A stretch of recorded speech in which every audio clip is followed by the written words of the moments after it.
بسم اللہ الرحمن الرحیم۔ السلام علیکم۔ ہم نے مکالمے سٹارٹ کیے ہوئے تھے۔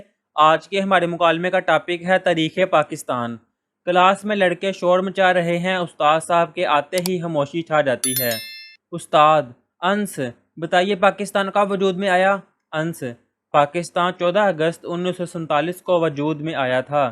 استاد: سب سے پہلے برصغیر پاک و ہند میں اسلامی سلطنت کی بنیاد کس نے رکھی تھی؟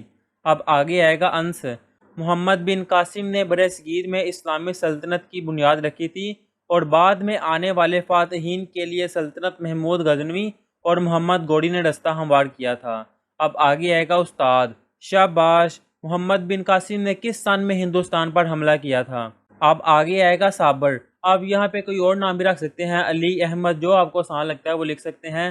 712 تھا جبکہ اس نوجوان فاتح نے راجہ داہر کو شکست دے کر سندھ میں اسلامی حکومت قائم کی۔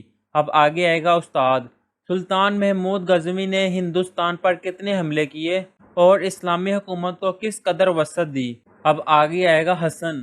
سلطان محمود غزنوی نے ہندوستان پر 17 حملے کیے اور پنجاب و سندھ کو اسلامی حکومت میں شامل کیا۔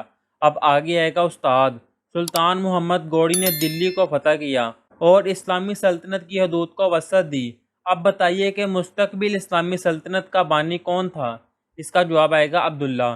ہندوستان میں مستقبل اسلامی حکومت کا بانی سلطان قطب الدین ایبک تھا۔ اب آگے آئے گا استاد: مغلیہ خاندان کا بانی کون تھا؟ اس کا آگے آئے گا محمود الحسن۔ مغلیہ خاندان کے بانی کا نام ظہیر الدین بابر تھا۔ اب آگے آئے گا استاد: ہندوستان پر 1000 سالہ اسلامی حکومت کا خاتمہ کس بادشاہ پر ہوا؟ اس سے آگے آئے گا مقصود احمد۔ ہندوستان میں مسلمانوں کی 1000 سالہ حکومت بہادر شاہ ظفر پر ختم ہوئی اور انگریز ہندوستان کے حاکم ہو گئے۔ اب آگے ہے استاد: پاکستان کس طرح قیام پذیر ہوا؟ اس سے آگے آئے گا طاہر۔ برصغیر پاک و ہند میں مسلمانوں کی حالت نہایت ابتر ہو گئی تھی، یعنی کہ نہایت خراب ہو چکی تھی۔ انگریز اور ہندو دونوں مسلمانوں پر مظالم کے پہاڑ توڑ رہے تھے، یعنی کہ انگریز اور ہندو دونوں مسلمانوں پر ظلم کر رہے تھے۔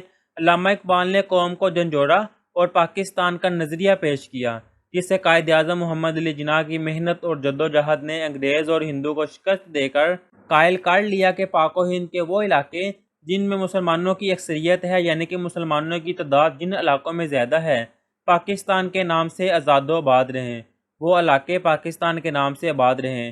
چنانچہ 14 اگست 1947 کو پاکستان کے قیام کا اعلان ہوا۔ یہاں پر ہم نے یہ مکالمہ جو ان سے کمپلیٹ کر لیا ہے۔ اب نیکسٹ ویڈیو میں ہم اس کا نیکسٹ مکالمہ کریں گے۔ تب تک کے لیے اللہ حافظ۔